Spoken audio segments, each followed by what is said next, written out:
هم تاريم الغناء طاضي بنور الأسنى يا أهل الصفات الحسنى أولاد بن عبد الله.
الله أكبر. إذا سمع بالحد الله لبيه يقول عليه النظر شهادة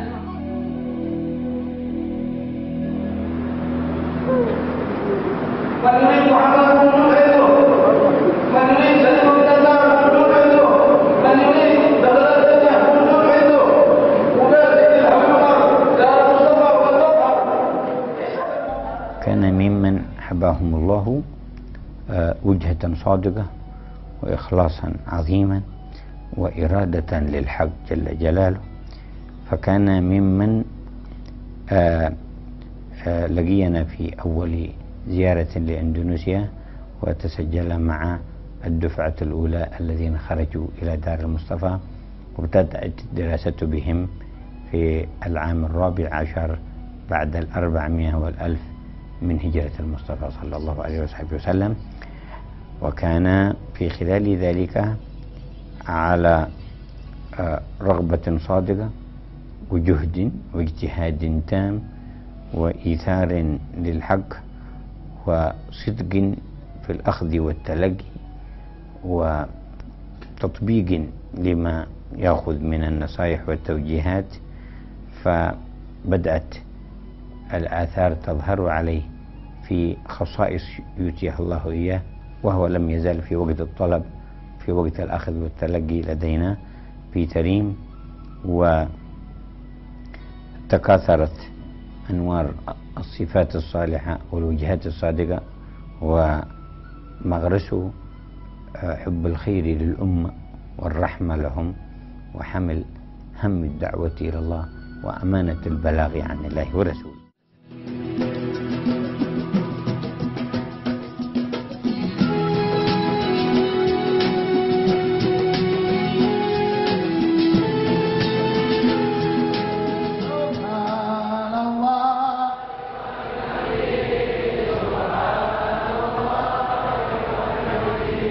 سبحان الله وبحمده سبحان الله سبحان الله وبحمده سبحان الله العظيم.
وقضيت نحبك موفيا بالعهد ومؤديا حق الولاء والود تشتاق قرب الرب تقصد وجهه متذرعا في شكره بالحمد تدعو عباد الله لله الذي أولاك منزلة سمت عن حدي وقد ارتضاك مبلغا ومبشرا بل منذرا بوعيده والوعد وهدى بك الحق الكريم خلائقا عادوا إلى التقريب بعد البعد كم من غفور للأوامر تارك صار منيبا عابدا بالجد كم من جهول كاسبا لمآثم تاب وعاد مشمرا ذا جهد تلج القلوب مواعظ تخرج من قلبك تملأها بنور الرشد تذكر رب العرش في جمعية بمحمد سيد أهل المجد وافيت ربع القوم أعلام الهدى في البلدة الغناء دار السعد ونهلت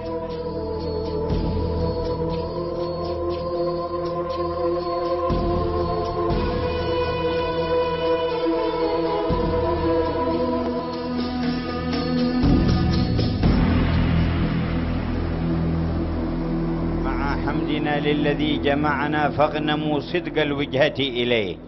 Maka bersama syukur kita kepada Allah Ta'ala yang telah mengumpulkan kita, maka mari padukan semangat kita untuk mendekat kepada Allah Ta'ala. فلا نرى أحدا منكم يطلع الله من قلبه في هذه الساعة على صدق في الوفاء بعهده في باقي عمره إلا وارتقى مراتب خواص السعداء من أمة نبي الهدى.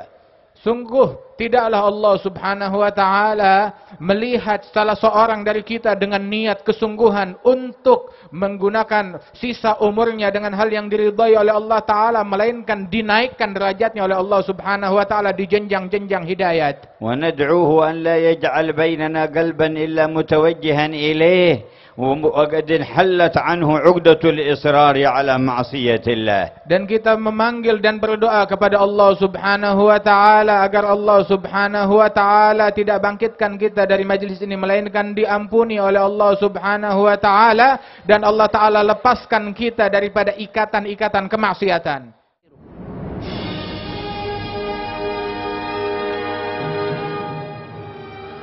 Jalsatul Itsnain ini pertama kali diadakan pada tahun 1994 di kota Tarim, Hadramut, oleh guru kami Al-Alim Al-Allamah Al-Arif Billah Al-Habib Umar bin Muhammad bin Salim bin Hafid, adalah merupakan isyarah langsung dari Sayyidina Muhammad sallallahu alaihi wasallam. Dan kemudian pada tahun 98 almarhum Al-Habib Mundir bin Fuad Al-Musawa mendirikan majlis Jalsatul Itsnain pertama kali di Indonesia yang dinamakan dengan Majlis Rasulullah sallallahu alaihi wasallam. Saat kami berjumpa dengan guru kami, beliau memerintahkan kepada saya untuk membuat Jalsatul Itsnain atau Majlis Rasulullah sallallahu alaihi wasallam di Jawa Barat.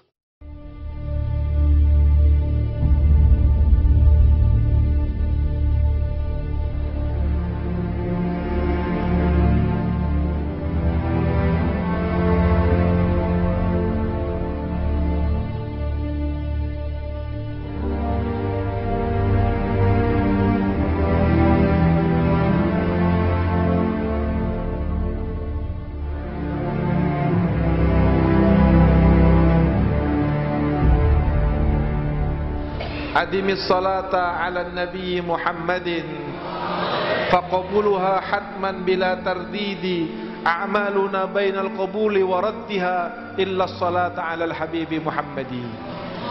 Ulangi salawatmu kepada Nabi Muhammad, karena sesungguhnya salawatmu pasti diterima tanpa diragukan lagi.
Hadirin rahimakumullah, mungkin Jalsatul Itsnain agak sedikit berbeda dengan majlis yang lain, walaupun tujuannya sama. Biasanya majlis Rasulullah ini diadakan pada malam Selasa dengan durasi acara 2 jam. Namun 1 jamnya khusus untuk membaca maulid dan solawat kepada Sayyidina Muhammad sallallahu alaihi wasallam. Jika ada yang bertanya kenapa kok harus maulid dan solawat kepada Nabi, maka kami menyimpulkan dari beberapa yang diterangkan oleh guru kami Al-Habib Umar maupun guru kami Al-Habib Mundhir Al-Musawa, bahwa sesungguhnya yang dibutuhkan oleh manusia selain kecerdasan intelektualnya, manusia juga butuh kepada kecerdasan spiritualnya. Tidak bisa manusia hanya cerdas saja di dalam pikirannya. Tidak akan pernah menjadi baik sebuah bangsa ataupun agama karena kemampuan pemeluknya untuk mengetahui dan merangkum dalil-dalil agama. Sebab Allah Subhanahu wa taala di dalam Al-Qur'an mengatakan, jika seandainya 7 lautan ingin dijadikan tinta untuk menulis kalimat-kalimat Allah, maka 7 lautan itu akan habis dan kering, sementara kalimat Allah masih banyak yang belum tertulis. Jika kita melihat bahwa kalimat Allah itu adalah Al-Qur'anul Karim, maka jangankanlah 1 lautan, 1 gelas tinta saja tidak akan sampai habis 1 gelas untuk menulis 30 juz. Lalu apa yang dimaksudkan oleh Allah Subhanahu wa taala dengan 7 lautan tidak akan habis untuk menulis kalimat-kalimat Allah? Yang dimaksudkan oleh Allah dengan 7 lautan dengan sebagai tinta tidak akan habis adalah menuliskan, menerangkan, memahami terhadap apa-apa yang berada di balik daripada tulisan-tulisan huruf 30 juz itu. Allah Subhanahu wa taala menurunkan Al-Qur'an kepada Sayyidina Muhammad sallallahu alaihi wasallam bukan hanya sekedar untuk menentukan ini halal dan ini haram, ini sah dan ini batal, ini makruh dan ini sunnah, ini bid'ah dan ini tidak boleh. Bukan hanya itu yang diinginkan oleh Allah Subhanahu wa taala dengan Al-Qur'anul Karim, tetapi ada hal-hal yang sifatnya batiniyah, ada hal-hal yang sifatnya akhlakiyah, ada hal-hal yang tidak mungkin hanya diketahui dengan membaca dan belajar di sekolah, tetapi hal-hal yang tersebut itu hanya bisa didapati oleh hamba-hambanya Allah yang mempersiapkan batinnya, yang membersihkan hatinya untuk menerima rahmatnya Allah Subhanahu wa ta'ala yang turun pada saat majlis-majlis seperti ini diadakan. Hadirin rahimakumullah, kalau saya sekarang ini berbicara, memberikan tausiah dan sebagainya, saya tidak yakin dengan tausiah saya akan diturunkan rahmat oleh Allah pada malam hari ini. Karena mungkin hadirin berbaik sangka kepada saya, tetapi yang tahu diri saya sebenarnya adalah saya sendiri. Dan saya nyatakan saya tidak yakin dengan ceramah saya akan diturunkan rahmat oleh Allah Subhanahu wa taala. Sehingga atas kesadaran inilah Majelis Rasulullah sallallahu alaihi wasallam mencari solusi bagaimana kira-kira walaupun pembicaranya kurang baik, walaupun yang hadir banyak yang berdosa, tetapi Allah tidak akan menutup rahmatnya untuk diturunkan kepada majlis yang mulia ini, yaitu dengan membaca salawat kepada Rasulullah sallallahu alaihi wasallam. Adimis salata ala nabi Muhammadin faqabuluha hatman bila tardidi, a'maluna bainal qabuli wa raddiha illa salata ala al-habibi Muhammadi. Ulangi salawatmu kepada Nabi Muhammad, karena sesungguhnya salawatmu pasti diterima tanpa diragukan lagi. Jika perbuatan salat kita, jika perbuatan puasa kita, jika ibadah zikir dan ngaji Quran kita, tahajud, umrah dan haji kita, itu antara diterima dan ditolak oleh Allah Subhanahu wa taala. Jika kita ikhlas akan diterima oleh Allah, jika kita khusyuk akan diterima oleh Allah. Tetapi betapa sulitnya menjaga hati untuk ikhlas, betapa sulitnya menjaga ibadah untuk khusyuk, Betapa sulitnya saat kita sujud badan kepada Allah, hati pun ikut sujud kepada Allah. Pada saat kita berikrar Allahu Akbar, ada ta'zim di dalam hati kepada Allah. Oleh karena itu, maka kemudian untuk majlis Rasulullah ini, kami berharap rahmat Allah akan diturunkan dengan berkat rintihan kita dalam redaksi solawat yang kita baca kepada Rasul sallallahu alaihi wasallam. Dan Nabi bersabda di dalam hadisnya, tidak ada satupun yang bersolawat kepadaku sekali kecuali Allah akan turunkan 10 rahmat kepada kita. Kalau Anda, saya, dan yang hadir semua memperhatikan dengan betul, maka dari awal dibukanya majelis ini sampai kita selesai mendengarkan tausiah tadi, ada ratusan solawat kepada Rasulullah yang telah kita baca. Satu solawat akan menurunkan 10 rahmatnya Allah. 10 solawat akan menurunkan 100 rahmatnya Allah. 100 solawat akan menurunkan 1000 rahmatnya Allah.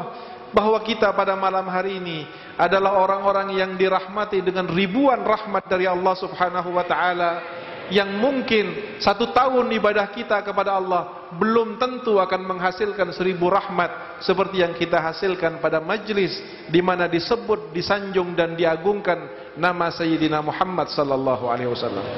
Hadirin yang dirahmati oleh Allah, kita mengetahui bagaimana Islam diturunkan, bagaimana Islam dimulai, bagaimana kemudian Islam berkembang, bagaimana kemudian Islam menjadi semakin pudar, bagaimana kemudian Islam sekarang membunuh antara satu dengan yang lainnya, menyesatkan antara satu dengan yang lainnya, memutus silaturahmi antara satu dengan yang lainnya, saling bertakbir di dalam menumpahkan darah sesama saudaranya, dan itu terjadi di mana-mana. Kita lihat di Irak, kita lihat di Suriah, kita lihat di Mesir, kita lihat di Libya, kita lihat di beberapa negara muslim di Afrika.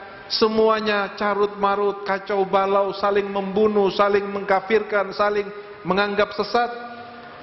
Ketika direnungkan dan direnungkan, ternyata salah satu sebab yang menyebabkan bagaimana orang Islam dengan gampangnya menumpahkan darah saudaranya yang lain, karena kemampuan keislamannya, pemahaman tentang Islamnya hanya ada pada batasan otak mereka, hanya ada pada batasan pemikiran mereka. Sehingga setelah mereka memikirkan saudaranya dan tidak sesuai dengan pikirannya, maka kemudian dia mengatakan kamu pantas untuk dibunuh dan halal darahmu ditumpahkan. Kenapa ini terjadi kepada kita? Karena kita lupa untuk mempelajari bagaimana Islam ini diturunkan, bagaimana agama ini dibawa oleh malaikat Jibril berbentuk wahyu-wahyu ilahiyah yang kemudian diturunkan kepada Sayyidina Muhammad sallallahu alaihi wasallam.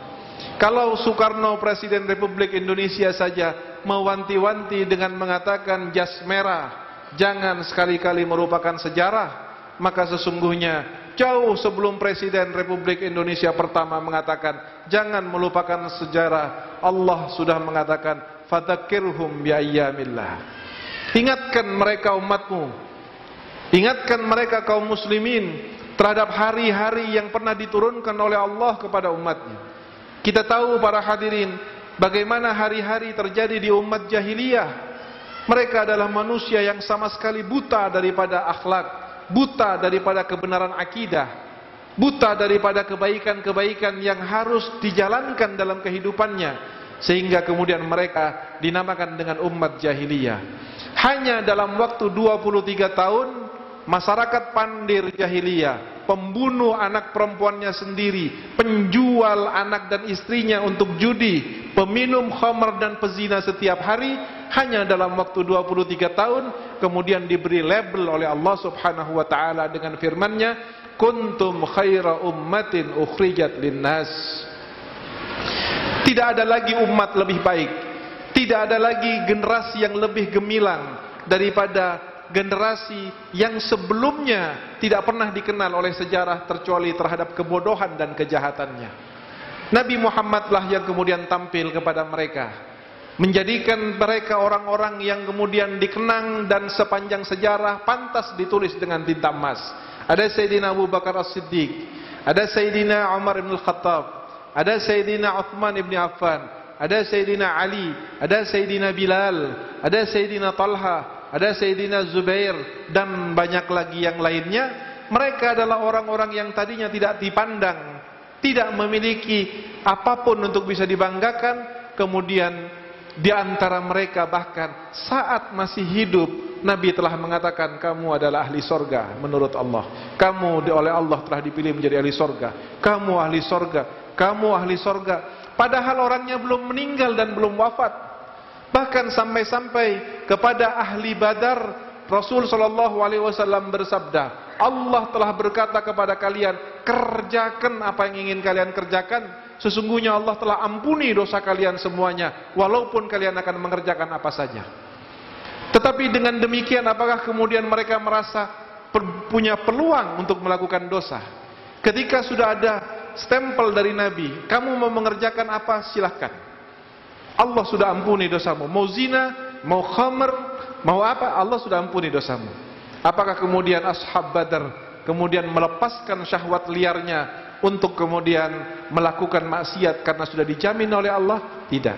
Dan Allah serta Nabinya tidak akan mengatakan kalimat-kalimat mulia tersebut, jaminan-jaminan agung tersebut, terkecuali karena Allah sudah yakin bahwa ashabu Badrin telah menjadi orang yang terdidik oleh cahaya Nabi Muhammad SAW, baik lewat mulut ke akalnya maupun lewat hatinya Rasulullah ke dalam hati mereka.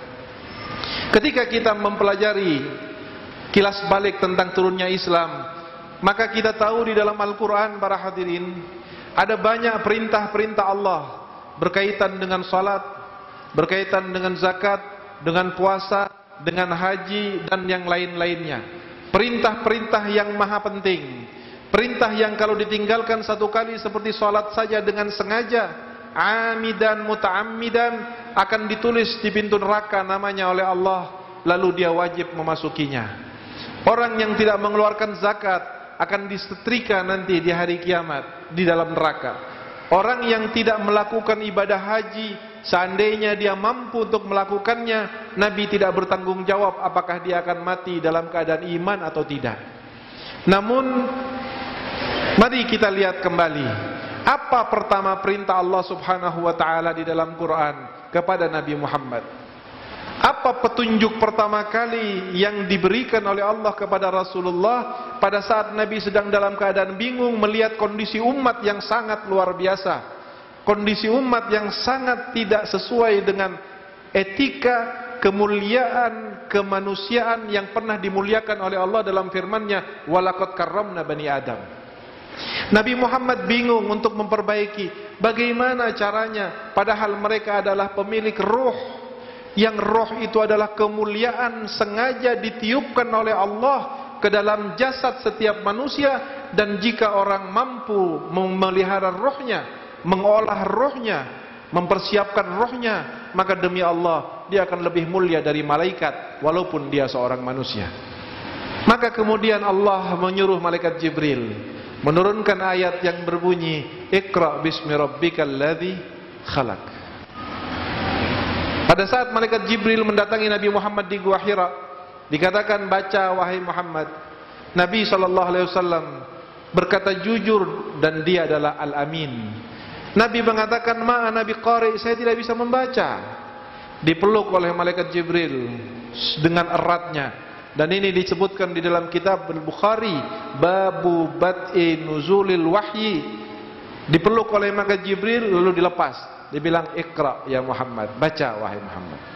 Nabi pun tetap mengatakan, ma'ana biqari, saya tidak bisa membaca. Karena Nabi ummi, Nabi tidak bisa membaca dan menulis. Sengaja oleh Allah Nabi Muhammad dijadikan tidak bisa membaca dan menulis, bukan karena kekurangan itu bagi beliau, tetapi justru dengan adanya Nabi Muhammad tidak bisa membaca dan menulis, Nabi memiliki dua keunggulan setidaknya. Pertama, orang tidak bisa meragukan Quran dengan mengatakan karangan Muhammad. Orang-orang kafir semuanya taslim, Quran ini bukan bikinan Muhammad. Kenapa? Karena bagaimana Muhammad akan membuat bahasa yang indah, nulis dan baca saja tidak bisa.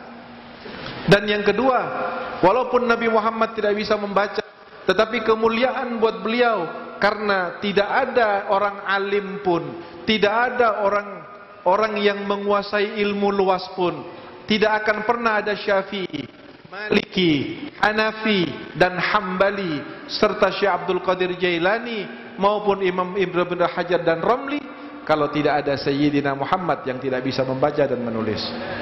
Pada saat Jibril datang membawa Iqra, dipeluk oleh malaikat Jibril sampai terengah-engah Rasul sallallahu alaihi wasallam. Ketika dibahas oleh ulama, kenapa malaikat Jibril pakai meluk Nabi Muhammad? Kenapa kok tidak disampaikan saja wahyu itu?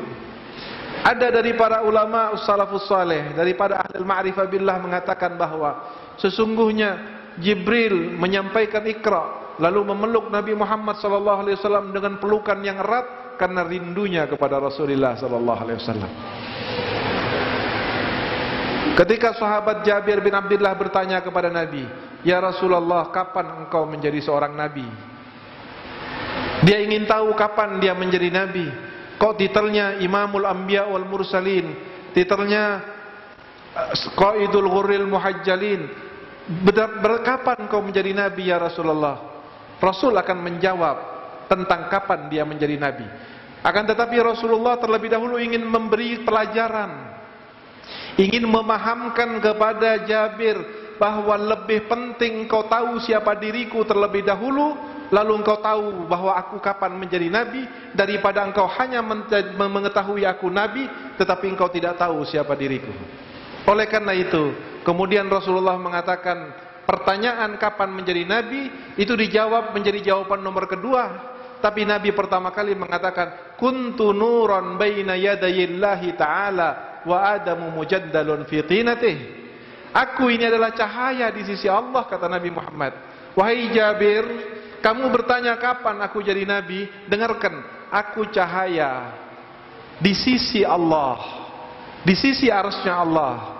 Sementara Nabi Adam itu 2000 tahun belum diciptakan oleh Allah.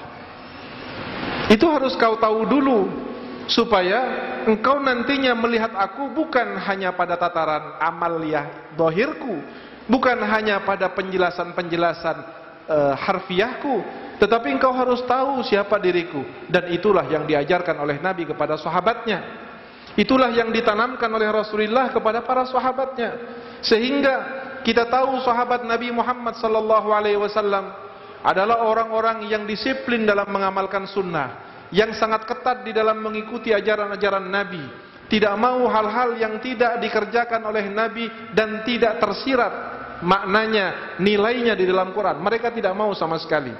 Seperti Sayyidina Abu Bakar Siddiq disuruh mengumpulkan Quran untuk dikumpulkan menjadi buku, dia tidak mau mengerjakannya. Tapi setelah difahamkan oleh Sayyidina Umar, oleh Sayyidina Utsman, oleh Sayyidina Ali, wahai Sayyidina Abu Bakar, memang tidak pernah dikerjakan oleh Nabi dikumpulkan kitab ini, tapi di dalam perang Yamamah ada puluhan hufadzul Quran yang meninggal. Bagaimana kalau kemudian Quran ini tercecer di antara jenazah-jenazah yang sudah wafat? Sayyidina Abu Bakar akhirnya menurut, walaupun belum pernah dikerjakan oleh Rasul sallallahu alaihi wasallam. Seperti beliau-beliau ini di dalam mengamalkan sunnahnya Nabi luar biasa, tetapi harus kita tahu dan sejarah memberitahu, dan tidak boleh kita menutup hati kita karena alasan-alasan tertentu bahwa sahabat Nabi demikian ketatnya di dalam mengerjakan amal-amal sunnahnya Nabi Muhammad. Mereka pun juga sadar dan tahu karena dididik oleh Nabi Muhammad untuk mengenal dan memahami siapa jasadnya Rasulullah sallallahu alaihi wasallam. Seperti sahabat Jabir bin Abdullah, Abdullah bin Zubair. Abdullah bin Zubair ini adalah seorang anak yang pernah disuruh membuang darahnya Nabi habis bekam. Nabi bilang buang, jangan keinjek kaki, jangan kemakan binatang. Ketika dibuang oleh Abdullah bin Jabir, masuk lagi Abdullah bin Zubair, masuk lagi ke rumahnya Nabi. Nabi bilang sudah dibuang. Sudah ya Rasulullah. Rasul tersenyum. Lalu Rasul mengatakan, jangan-jangan kau minum. Hadirin rahimakumullah, ada orang meminum darahnya orang. Secinta apapun seorang laki-laki kepada perempuan, sesayang apapun seorang istri kepada suaminya, kalau tersentuh oleh darah istrinya atau darah suaminya, kira-kira dijilat atau dicuci? Dicuci, para hadirin. Tetapi lihat cintanya sahabat kepada Nabi Muhammad sallallahu alaihi wasallam. Pada saat di hadapannya ada gelas bekas bekamnya Nabi, berisi darah, disuruh buang, diminum oleh sahabat tersebut. Ketika Nabi bertanya, jangan-jangan engkau minum, wahai sahabat? Dia bilang, iya ya Rasulullah, saya meminumnya. Apakah Nabi kemudian marah? Tidak.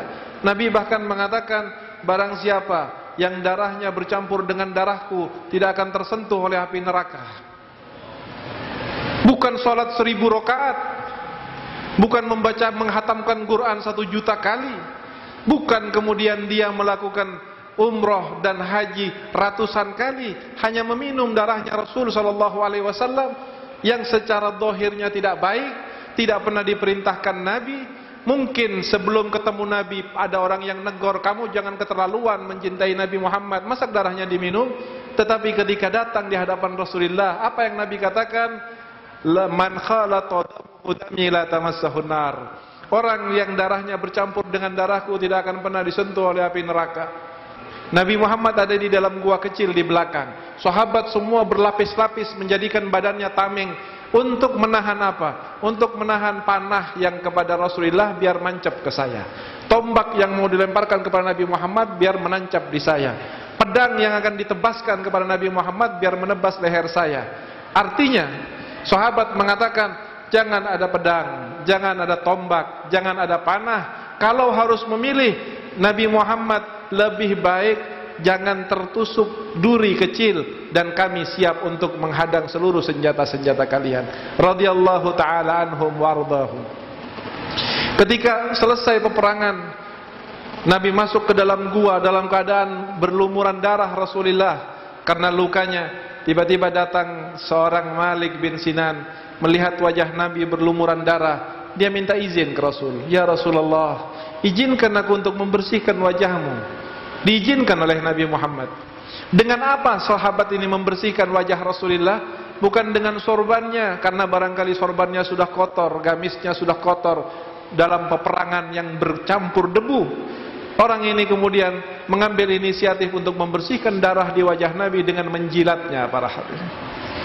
Malik bin Sinan menjilat darah sampai kemudian bersih wajah Rasulullah, dan darah di wajahnya Malik bin Sinan, wajah Nabi berpindah ke mulutnya Malik bin Sinan. Penuh darah di mulutnya Malik bin Sinan. Nabi melihat, lalu kemudian Nabi mengatakan, mujjah, wahai Malik bin Sinan, coba buang darahnya, lepehin darahnya yang ada di mulutmu itu. Malik bin Sinan adalah orang yang siap mati untuk Nabi. Malik bin Sinan adalah orang yang hatinya penuh dengan kecintaan kepada Nabi. Malik bin Sinan seandainya disuruh terjun dari menara masjid, kepalanya duluan, dia tidak akan berpikir dua kali. Tapi Malik bin Sinan pada saat menerima perintah Nabi untuk membuang darah yang ada di mulutnya, maka Malik bin Sinan berkata apa? Hadirin rahimakumullah, dosa yang sangat besar, sejajar dengan dosanya zina, sejajar dengan dosanya membunuh, mencuri dan sebagainya, adalah dosa membantah perintah Nabi di hadapan Nabi Muhammad SAW. Nabi memerintahkan lalu ente bantah. Ini walaupun hanya sekedar bantahan, tapi dosanya akan menjadi berat seperti minal kabair. Malik bin Sinan pada saat itu diperintah oleh Nabi. Ketika melihat belepotan darah mulutnya, Nabi mengatakan, mujjah ya Malik, wahai Malik, buang. Apa kata Malik bin Sinan, seorang yang cinta kepada Nabi? Dia mengatakan, wallahi la amujjah, demi Allah ya Rasul, saya tidak akan membuangnya. Rasul mengatakan buang. Malik bin Sinan mengatakan, demi Allah saya tidak akan membuangnya. Fabtala'ahu, malah ditelan oleh Malik bin Sinan. Diperintah oleh Nabi ngebuang, Malik bin Sinan bilang, tidak akan saya buang, demi Allah, malah ditelan. Sahabat tahu hukumnya apa ini. Sahabat tahu konsekuensinya menolak perintah Nabi di hadapan Nabi itu apa. Sehingga sahabat semuanya tegang, menunggu apa yang akan dikatakan oleh Nabi Muhammad kepada Malik bin Sinan yang baru dia sikapi perintah Rasulullah.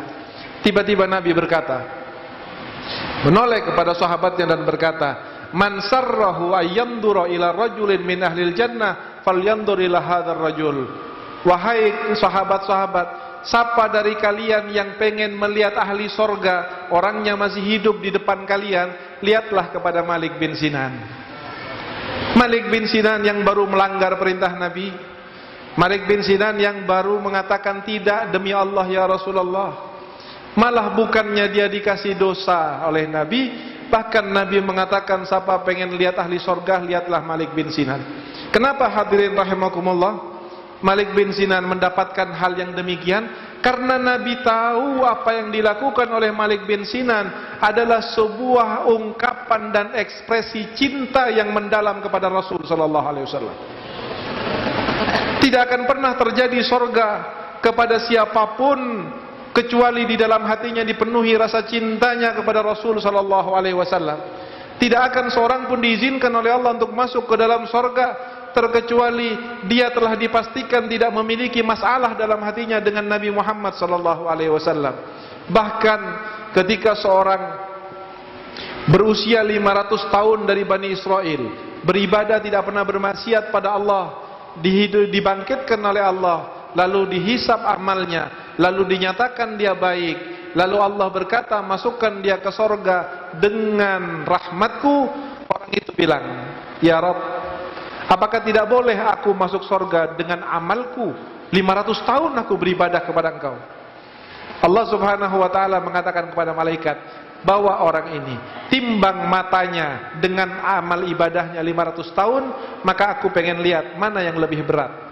Ternyata para hadirin, 500 tahun ibadahnya kepada Allah siang malam, puasa siang tahajud malam, 500 tahun tidak mampu membalas syukur kepada Allah atas dua nikmat mata ini.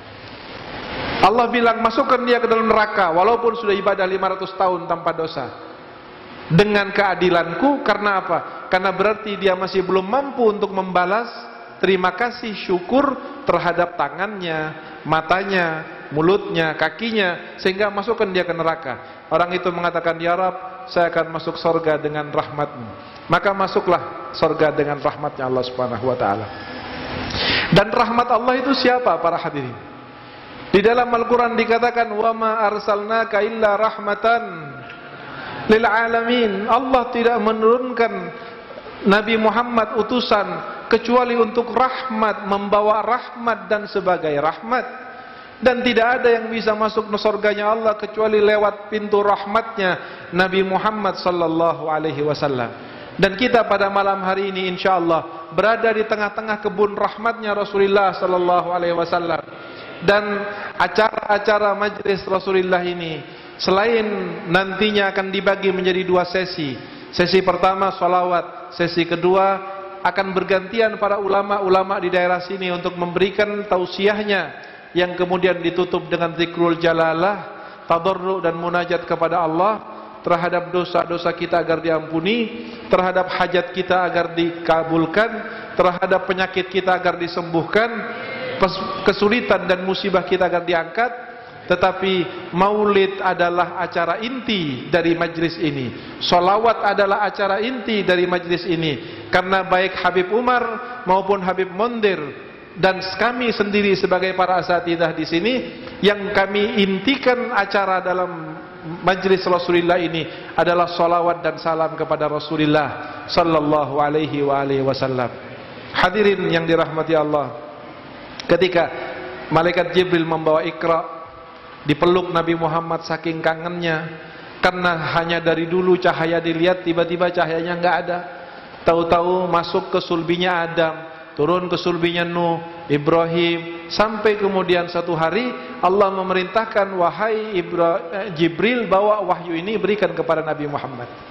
Melihat Nabi Muhammad, rindunya malaikat Jibril sehingga kemudian memeluk dengan erat, pelukan seorang malaikat yang gagah perkasa. Sehingga ketika kemudian disampaikan, maka Nabi Muhammad mengatakan, saya tidak bisa baca. Mungkin pada saat itu Nabi Muhammad berpikir membaca sama dengan yang kita pikirkan. Mungkin pada saat itu Nabi Muhammad menganggap membaca itu harus pakai huruf,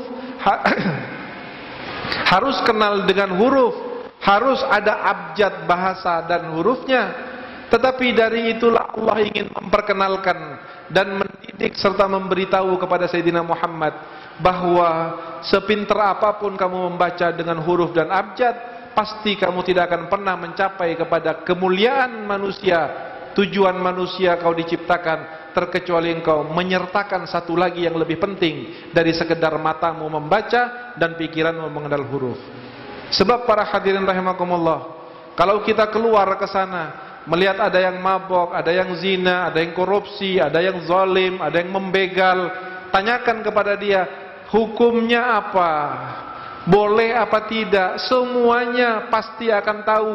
Hukumnya tidak boleh, hukumnya berdosa, hukumnya haram. Padahal dia mengikra itu haram. Tetapi kenapa yang haram diketahui lalu kemudian dikerjakan? Yang haram difahami lalu kemudian dijadikan kebiasaan. Ini kenapa? Karena dia hanya pada batasan ikra saja. Dia hanya bisa membaca dengan intelektualnya saja, tetapi dia tidak menyertakan iman dan Allah pada saat membacanya. Sehingga Nabi Muhammad dikoreksi oleh Allah Subhanahu wa taala. Ketika Nabi Muhammad mengatakan ma'ana biqari, Allah ingin mengatakan beginilah Muhammad caranya membaca. Bagaimana ya Rabb? Iqra bismi rabbikal ladzi khalaq. Bacalah dengan nama Tuhanmu yang maha menciptakan. Bacalah dengan nama Tuhanmu, bacalah dengan keimananmu, bacalah dengan perasaanmu, bacalah dengan kesadaranmu. Karena sesungguhnya ilmu jika hanya pada batasan-batasan argumentasi saja, tetapi tidak masuk ke dalam batinnya, tidak masuk ke dalam hatinya, maka Indonesia ini rusak bukan karena banyaknya orang bodoh, tetapi Indonesia ini menjadi morat-marit di beberapa lini karena terlalu banyak orang pintar para hadirin. Lihatlah yang masuk penjara, lihatlah yang mencuri uang rakyat puluhan triliun, ratusan triliun. Lihatlah yang membuat negeri ini bangkrut. Bukan orang bodoh, bukan orang yang tidak mengikra, adalah orang yang sangat pandai titelnya, sangat panjang prestasinya, sangat tinggi sekolahnya, tetapi sayang sangat bodoh hatinya. Kenapa hatinya bodoh? Karena hatinya tidak tersentuh oleh cahayanya Rasulullah sallallahu alaihi wasallam. Karena hatinya tidak pernah ditanamkan kecintaan kepada Nabi Muhammad sallallahu alaihi wasallam. Jika hati seorang manusia tertanam di dalamnya kecintaan kepada Nabi Muhammad, maka yakinlah bahwa Nabi Muhammad itu adalah rahmat, dan rahmat itu yang akan mengantarkan dia kepada kesadaran baik secara emosional, spiritual maupun secara intelektual. Hadirin rahimakumullah, Majelis Rasulullah ini adalah sumbangan kecil dari kami, khususnya alumni Al-Habib Umar bin Hafid, bersama-sama dengan komponen yang lain, para alim ulama yang sebelumnya sudah lebih dahulu terjun di dalam bersinergi dengan yang lain untuk bagaimana mendekatkan umat ini kepada Sayyidina Muhammad sallallahu alaihi wasallam. Sebelumnya sudah ada jamiah-jamiah besar, ada Jamiah Nahdlatul Ulama, ada Jamiah Muhammadiyah, ada organisasi-organisasi, masjid-masjid, majlis ta'lim. Jazakumullah khair, mudah-mudahan pengasuhnya akan diterima amalnya oleh Allah dan majlis serta masjidnya akan dimakmurkan oleh Allah. Lalu datanglah kami, Majelis Rasulullah yang kecil ini, sebagai sumbangan kecil dari kami karena kami juga ingin diakui dan dicintai oleh Rasul sallallahu alaihi wasallam. Kami datang ingin kembali mengingatkan bahwa di sana ada nabi yang mencintai kita, bahwa di sana ada nabi yang merindukan kita, bahwa di sana ada nabi yang ingin setiap hari disebut namanya dalam salawat dan salam oleh kita. Kami hanya ingin mengingatkan dari ingatan-ingatan yang sudah diketahui dan sudah difahami, bahwa ada Rasulullah yang setiap hari kita bikin nangis atau kita bikin tertawa. Betapa dalam hadis Rasul mengatakan, ditampakkan amalmu setiap hari Senin dan Kamis, maka jika aku melihat ibadah, aku bersyukur kepada Allah. Jika aku melihat itu adalah dosa, aku istighfar kepada Allah untuk kalian. Kalau Nabi dengan perjuangannya yang luar biasa para hadirin, sudah berdarah-darah, bangkrut, dilemparin, dihina, dicaci, ditindas, diusir, hanya satu tujuan Rasulullah, aku akan bertahan dengan resiko apapun agar agama ini bisa sampai kepada umatku nanti yang ada di Afrika, yang ada di Amerika, yang ada di Indonesia, yang ada di Jawa Barat, yang ada di Cirebon, Kuningan, Majalengka, aku akan pertaruhkan semuanya. Itu adalah pengorbanan Nabi buat kita. Lalu kemudian, apakah kita akan membiarkan setan melupakan kita terhadap Nabi Muhammad? Apakah kita ridho hati kita dipisahkan dari Nabi Muhammad? Ataukah kita kemudian menjadi tenang bahwa kita cukup menjadi nyaman dan aman, bahagia dengan hanya harta kita, jabatan kita, status kita, lalu tidak melibatkan Nabi Muhammad di sini? Demi Allah, tidak akan seorang pun selamat baik di sakaratul maut maupun di padang akhirat kalau dia tidak terikat dengan Sayyidina Muhammad sallallahu alaihi wasallam. Majlis kecil ini adalah majlis yang ingin bersama-sama untuk menumbuh kembangkan kembali cinta kita kepada Rasulullah sallallahu alaihi wasallam. Karena pada saat kita berbicara tentang amal ibadah, 500 tahun berapa ibadah kita? 24 jam kita dalam sehari diberi oleh Allah jatah waktu, 8 jam buat tidur. Kalau usianya 60 tahun, berarti 20 tahun hanya buat tidur. Buat kamar mandinya berapa? Buat ngobrolnya berapa? Buat di depan TV-nya berapa jam? Buat sia-sianya berapa jam? Lalu buat ibadahnya berapa menit? Apa dengan ibadah itu kita akan masuk surganya Allah? Apa dengan ibadah itu kita yakin iman tidak akan tercabut pada saat sakaratul maut? Apakah dengan ibadah yang serba terbatas itu kita yakin di atas siratal mustaqim akan selamat dan tidak terpelanting ke neraka? Tidak, para hadirin. Kita tidak mengandalkan ibadah kita untuk masuk surganya Allah. Kita tidak mengandalkan ibadah kita untuk kuat iman saat dicabut nyawa, saat di dalam kubur. Tetapi kita mengandalkan Sayyidina Muhammad yang merupakan manifestasi daripada rahmatnya Allah yang diturunkan oleh Allah untuk hamba-hambanya, termasuk untuk kita. Mudah-mudahan para hadirin rahimakumullah, apa yang kita adakan dan kita mulai pada malam hari ini akan diridhai oleh Allah, akan diridhai oleh Rasulullah, akan diridhai oleh para ulama, para habaib kita, akan dikenang dan dijadikan sebuah kebutuhan oleh masyarakat kaum muslimin, para pecinta Nabi Muhammad sallallahu alaihi wasallam. Karena kita 1 jam akan berada di dalam hujan lebat rahmatnya Allah, karena salawat selalu kita ucapkan pada 1 jam pertama terhadap junjungan Sayyidina Muhammad sallallahu alaihi wasallam. Dan Nabi memberikan kabar gembira kepada kita. Seperti yang disampaikan oleh Ustaz Usmani tadi, ketika Nabi sedang bercerita tentang hari kiamat, tentang neraka, tentang akhirat, sana sini sahabat sesenggukan nangis, semuanya tertunduk dalam, nafasnya keluar, hanya tinggal suara-suara penyesalan saja. Semua sahabat menangis pada saat Nabi membaca hal ataka hadithul ghasyiyah, wujuhun yawmaidin khasyi'ah, 'amilatun nasibah, tasla naron hamiyah, tusqa min ainin aniyah, laisa lahum ta'amun illa min dhari, ila akhirih. Sahabat semuanya menangis. Ketakutan terhadap bagaimana Nabi begitu sempurnanya membawa cerita tentang akhirat. Tiba-tiba di sela-sela orang yang menangis, ada seorang mengacung mengatakan, "Ya Rasulullah, kamu bercerita tentang hari kiamat. Kiamatnya kapan datangnya ya Rasulullah?" Sekali Sayyidina Abu Bakar, Umar, Utsman, Ali nangis saat mendengar cerita tentang hari kiamat dari Nabi. Ini ada orang yang bukan Abu Bakar, bukan Umar, bukan Utsman, bukan Bilal, berani bertanya kapan kiamatnya ya Rasulullah. Rasul pun heran, sehingga Nabi bertanya, "Ma'adatta laha?" Wahai sahabat, kamu berani tanya tentang hari kiamat, kamu punya apa? Kamu persiapannya apa? Ibadahmu apa? Sodakohmu berapa? Berani-beraninya kamu bertanya tentang hari kiamat, sementara sahabat-sahabat besar semuanya pada menangis dan takut. Orang ini dengan yakinnya, orang ini dengan pedenya, dan orang ini mulutnya dibuka oleh Allah, sengaja diperintah untuk berbicara seperti itu agar menjadi catatan bagi kita dan menjadi kabar gembira untuk selanjutnya umat yang sering melakukan dosa. Tobatlah kepada Allah, nyambung dengan Nabi Muhammad, selamat dunia akhirat. Ketika ditanya, Nabi, apa yang kamu siapkan? Dengarkan ucapannya. Ma'adatta laha. Apa yang kamu siapkan? Orang itu dengan tenang mengatakan kepada Rasulullah, Ma'adattu laha bikathrati salatin wala siyamin. Ya Rasulullah, aku akan menghadapi hari kiamat Aku mempersiapkan diri untuk datangnya hari kiamat bukan dengan banyaknya salat, bukan dengan banyaknya puasa. Lalu walakinni uhibbullaha wa rasulah. Tapi dalam hati saya ini ada cinta kepada Allah dan Rasulnya. Seandainya orang yang mengaku cinta kepada Allah dan Rasulnya harus orang soleh yang puasa pagi, yang puasa siang dan tahajud malam, pasti Nabi mengatakan, jangan ngaku cinta kepada Allah dan Rasul kecuali kamu ibadahnya hebat, tahajudnya hebat, sedekahnya hebat. Tapi Nabi tidak.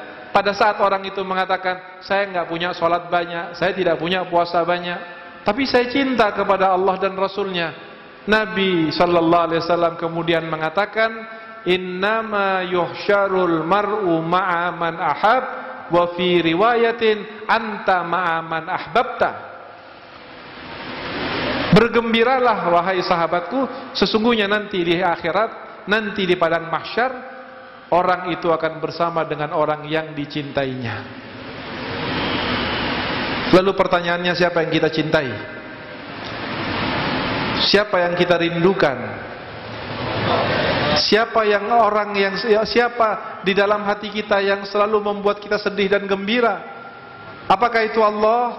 Apakah itu Nabi Muhammad? Ataukah itu orang-orang yang tidak pernah sujud kepada Allah? Ataukah itu benda-benda yang ketika kita sakaratul maut tidak akan pernah dibawa ke dalam kubur kita?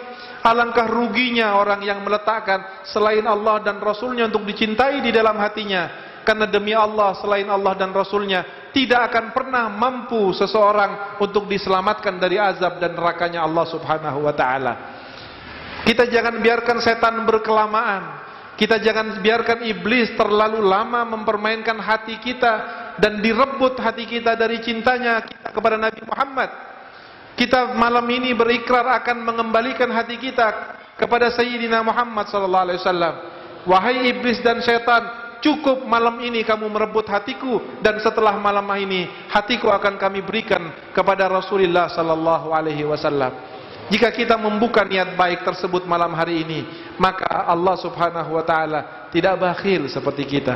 Allah tidak merasa sibuk untuk merubah hati kita. Allah tidak rugi untuk memberikan rahmatnya, sehingga kita pada malam hari ini dalam kondisi seperti ini, bubar dari masjid ini, matahari esok terbit, insya Allah dalam kondisi hati yang penuh dengan kecintaan kepada Rasul sallallahu alaihi wasallam. Saudara-saudara yang dirahmati oleh Allah, kebiasaan daripada majlis Rasulullah ini menutup acaranya dengan zikrul jalalah dan membaca salam kepada Nabi. Zikrul jalalah adalah ya Allah, ya Allah, ya Allah, ya Allah, ya Allah, ya Allah. Wahai Allah. Siapa Allah? Siapa Allah yang akan kita sebut sebentar lagi?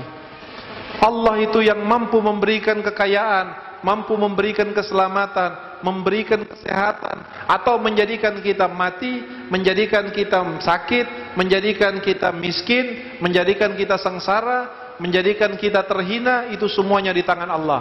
Dan malam ini kita akan menyebutnya. Jika seandainya kita sering nangis karena harta, nangis karena anak, nangis karena istri, nangis karena masalah-masalah yang tidak ada harganya di sisi Allah, tanyakan kepada hati kita, sudah berapa lama kita tidak nangis saat menyebut nama Allah? Sudah berapa lama hati kita tidak tergetar ketika kita menyebut nama Tuhan kita yang kita sembah, yang kita sujud setiap hari? Kalau kita karena melihat kejadian lalu kita menangis, mendengar berita kita menjadi sedih, sudah berapa lama hati kita tidak sedih dan menangis karena rasa cinta kepada Rasulullah sallallahu alaihi wasallam? Sebentar lagi majlis ini akan menjadi majlis yang paling mulia di seluruh muka bumi ini.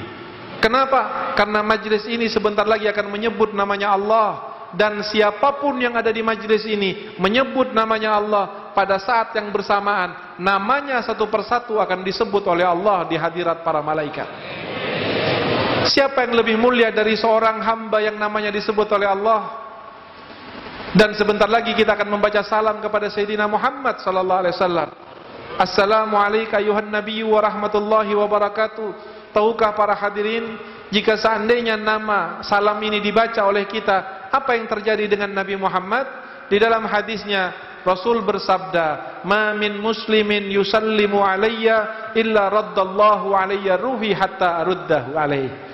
Tidak ada seorang pun dari kita, yang alim, yang bodoh, yang besar, yang kecil, yang perempuan, yang laki, kalau dia dengan hatinya dan dengan mulutnya mengucapkan assalamu alayka ayyuhan nabiyyu wa rahmatullahi wa barakatuh, terkecuali Allah akan mengambil rohnya Nabi Muhammad, memasukkan ke dalam jasadnya di Madinah sana, dan memperdengarkan telinga jasadnya Nabi terhadap salam yang kita baca. Lalu ketika kita mengatakan assalamu alayka ayyuhan nabiyyu wa rahmatullahi wa barakatuh, seandainya namanya kita Luqman, namanya kita Suryono, namanya kita Suparno, maka Nabi dari Madinah sana akan mengatakan wa alaikassalam ya Luqman, wa alaikassalam ya Suparno, wa alaikassalam ya Quraisy, wa alaikassalam ya Abdurrahman, wa alaikassalam ya Iwan. Kira-kira manusia mulia mana yang kalau malam ini disebut namanya oleh Rasul sallallahu alaihi wasallam?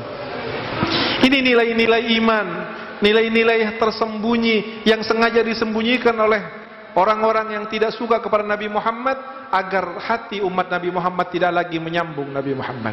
Dan majlis Rasulullah SAW akan memutus, akan merobek hijab-hijab tersebut, dan akan mengembalikan kemuliaan Nabi Muhammad kepada umat Nabi Muhammad sallallahu alaihi wasallam.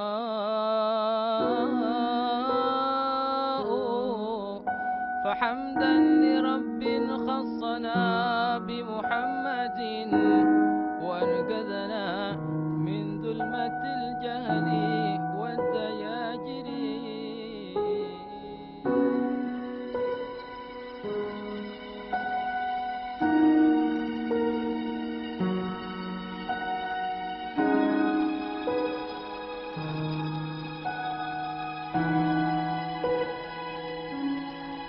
Jika seandainya kita sering nangis karena harta, nangis karena anak, nangis karena istri, nangis karena masalah-masalah yang tidak ada harganya di sisi Allah, tanyakan kepada hati kita, sudah berapa lama kita tidak nangis saat menyebut nama Allah? Sudah berapa lama hati kita tidak tergetar ketika kita menyebut nama Tuhan kita yang kita sembah, yang kita sujud setiap hari?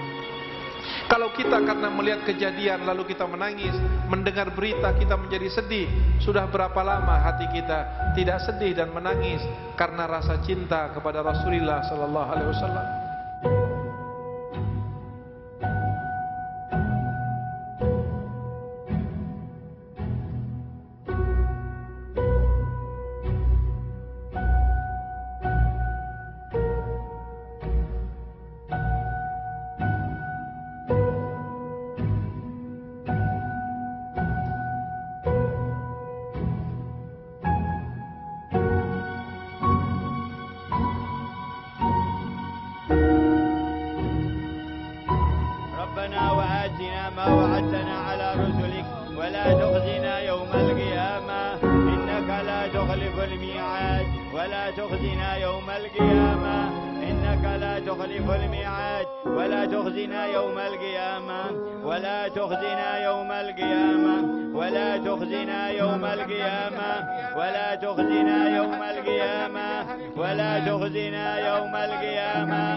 بصفاتك العلا لا تخزنا يوم القيامة، بأنبيائك لا تخزنا يوم القيامة، بملائكتك لا تخزنا يوم القيامة، بالكتب المنزلة لا تخزنا يوم القيامة، بحبيبك محمد لا تخزنا يوم القيامة، بحبيبك محمد لا تخزنا يوم القيامة، بحبيبك محمد لا تخزنا يوم القيامة، إنك لا تخلف الميعاد.